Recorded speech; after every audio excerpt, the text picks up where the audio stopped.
अभी फिलहाल में मगही इंडस्ट्री धीरे धीरे उभर रहा है। आप भी मगही क्षेत्र के रहने वाले, क्या कुछ कहिएगा मगही इंडस्ट्री के बारे में? इतना लोग फैन बढ़ते जा रहे हैं मगही में। बहुत अच्छा लगता है, बहुत अच्छा लगता है। मैं तो 2009 से ही मगही गा रहा हूँ, आज के 16 साल पहले से। तो मगही इंडस्ट्री आज जो भी कुछ जो बच्चे आए हैं, हाँ। नए नए बच्चे हैं, चाहे वो रोशन रोही हों, कुंदन अहिरा हों, आशीष हों, शिशुपाल बिहारी हों, अमित आशिक हों, हमारा बहुत ही प्यारा भाई ओम प्रकाश अकेला बिल्डरबा के पापा जी।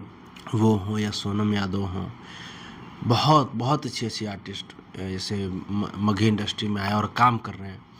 और भी दूसरी इंडस्ट्री के भी लोग मगही भाषा में काम कर रहे हैं, तो बहुत अच्छा लगता है देख करके, क्योंकि मगही वो पहली भाषा है जो जीवन में मैंने पहली बार बोला। तो गुंजन सिंह के आपने नाम नहीं लिए? अच्छा हाँ, गुंजन भाई भी, हाँ वो मगही से नहीं आते हैं? नहीं नहीं, गुंजन भाई भी मैंने ठीक गाता है। जी। हम कैसे कहें कि मगही से नहीं आता है, ये फिर विवाद का कारण बन जाएगा। लेकिन गुंजन भाई भी बहुत मेहनत किए, बहुत प्रयास किए मगही को आगे बढ़ाने का। तो हमको बहुत अच्छा लगता है, सभी लोग अच्छा अच्छा करें, मगही को आगे बढ़ाएं लोग। जी। जैसे भोजपुरी को आगे सबने बढ़ाया, वैसे ही मगही को भी आगे बढ़ाएं। जो लोग भोजपुरी में काम कर रहे हैं वो भोजपुरी को आगे बढ़ाएं। तो हमारे लिए तो मेरी माँ और मेरी मासी की जैसी है मगही और भोजपुरी। कलाकार आपस में विवाद करते रहते हैं कि मगही में जो गाना बनाएंगे, जो लगन में गाना आएगा वो मेरा ही बजेगा, मेरा ही बजेगा, ऐसा लोग करते रहते हैं। आप भी सुनते होंगे। तो इस लगन में देखा जाए तो ज़्यादा डीजे उजे पर मैंने चलते फिरते होंगे तो आपको भी सुनाई दिया होगा कि इनका ज़्यादा गाना बजा है डीजे पर। अबरी तो सबसे ज़्यादा हमरे बज रहा था, क्योंकि हम जहाँ जहाँ गए वहाँ वहाँ लोग हमरे गाना बजा रहे थे। अच्छा, तो आप ब्रांडेड, पार्टी उटी में गए होंगे तो बजेगा हाँ, आपका। ब्रांडेड डहीर मेरा बजा रहे थे। उसके बाद एक मेरा गोल घर करके गाना है, अच्छा। संतोष रेणु ऑफिशियल पे सब है। तो हो सकता है कि हम गए होंगे तब बजा रहे होंगे, क्योंकि अब गाड़ी की शीशा बंद रहता है। हाँ। तो गाड़ी की शीशा बंद रहता है तो बाहर में क्या हो रहा है वो तो सुनाई देता नहीं है।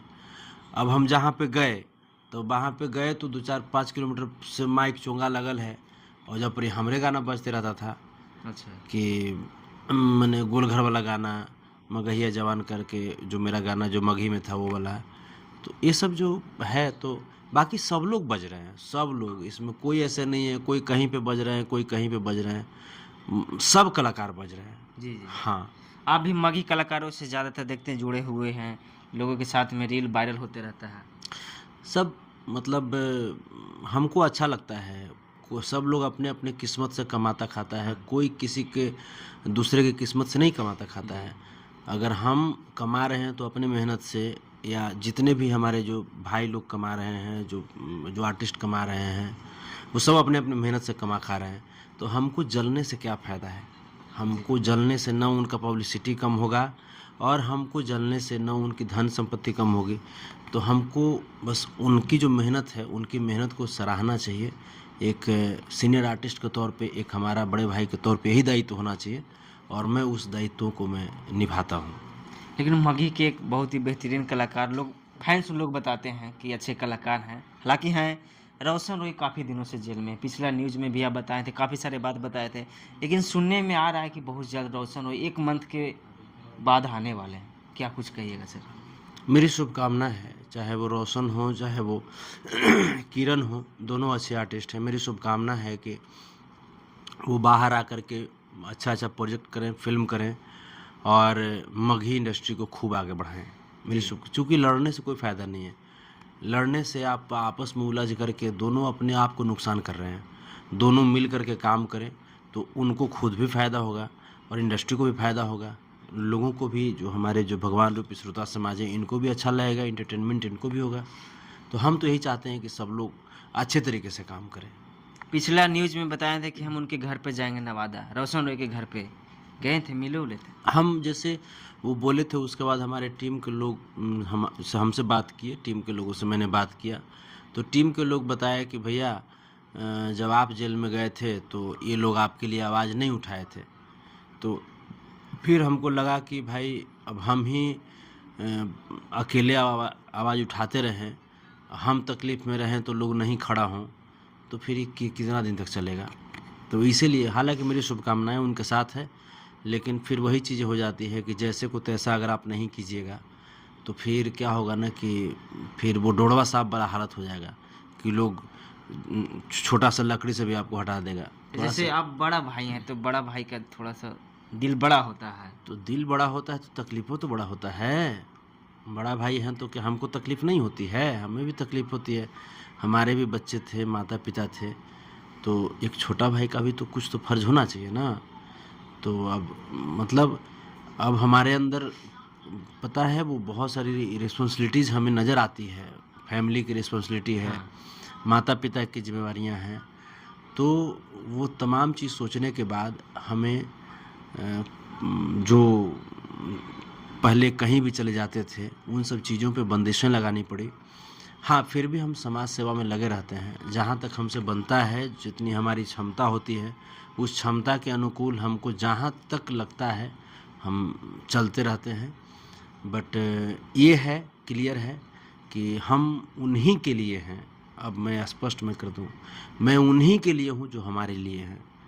हम फ्री का फोकट का होता है कि फ्री के चंदन लगेबा पंडित जी तब हर लीलार, वो वाला सिस्टम नहीं। हमको जिनके लिए मैं ज़रूरी हूँ वो मेरे लिए ज़रूरी हैं। जिनके लिए मैं कुछ नहीं, उनको मैं जानता ही नहीं हूँ। जी जी जी। लगातार आप भी गाना लेके आ रहे हैं, पब्लिक भी खूब ज़्यादा प्यार दे रहे हैं। क्या कुछ कहिएगा जाते जाते, इतना पब्लिक सपोर्ट करते हैं आपको? बस मेरे भगवान हैं आप सब ऐसे ही मुझे सपोर्ट करते रहिए और सबको सपोर्ट कीजिए। मैं जेल से आया हूँ तो आप ही के भरोसे में गा रहा हूँ, गुनगुना रहा हूँ। और जो भी लोग जो लगातार मुझे प्रोग्राम में व्यस्त रख रहे हैं, तो उनका बहुत बहुत आभार व्यक्त करते हैं कि आप हमें पुनः पैरों पे खड़ा कर रहे हैं मुझे। क्योंकि मेरे पास कोई ऑप्शन नहीं था, हमें कुछ दिखाई नहीं दे रहा था कि किस रास्ते में इस भवसागर को मैं पार करूं। लेकिन ये पब्लिक ही हैं जो लगातार, मैं जिस दिन से मैं जेल से आया हूं, मुझे लगता है कि करीब करीब मैं 20 प्लस में प्रोग्राम कर दिया हूं। और अच्छा लगता है वहाँ पे जब जाते हैं तो आप सबका जो सम्मान मिलता है। अब कल जो हम नवादा में प्रोग्राम कर रहे थे, तो मुझे लगता है कि मैं 4 बार नहीं, मैं 10 बार से अधिक, मैं गले में से पूरा माला होता था, फिर मैं निकालता था, फूल बरसाए जा रहे थे मेरे ऊपर। तो ये चीज़ें एक हिम्मत देती है, लगता है कि नहीं चलो आपने कुछ समाज में कुछ किया है। फिर उसके बाद वहाँ पे करीब 700-800 पुलिसकर्मी थे जिनके बीच में मुझे प्रोग्राम करना था। तो बहनें थीं, भाई लोग थे सब, और जनप्रतिनिधि थे, सामाजिक जो लोग थे, देखें वीडियो क्लिप देखें। हाँ, तो वही चीज़ें मुझे बूस्ट करती है, मेरे मनोबल को बूस्ट करती है और अच्छा लगता है। ऐसे बहुत सारे प्रोग्राम हैं। अभी आपके हरियाणा में मेरा प्रोग्राम है जून में, जुलाई में अहमदाबाद में प्रोग्राम है, इसके बाद फिर दुबई में मेरा प्रोग्राम है, इसके बाद कल आएंगे लोग ओमान, वो भी जैसे विदेशी है, वहाँ पे मेरा प्रोग्राम है। तो है, मैं विदेशी लोग के भोजपुरी गाना समझ में आएगा? नहीं, जैसे जो हमारे भोजपुरी भाषी जो लोग हैं, जो अन्य देशों में जो रह करके अपना वहाँ पे जीवन जीविका चलाते हैं, कुछ रोजगार की, तो उनके बीच में मुझे प्रोग्राम करने के लिए बुलाया जाता है। और मतलब बहुत अच्छा लग रहा है हमको, बहुत अच्छा लग रहा है जी। तो चलिए, अभी हमारे साथ संतोष रेणु यादव जी थे जो कि तमाम मुद्दों पर अच्छा से बयान दिए। आप लोगों को कैसा लगा कमेंट करके बताइएगा। मिलते हैं नए वीडियो में, तब तक के लिए बाय।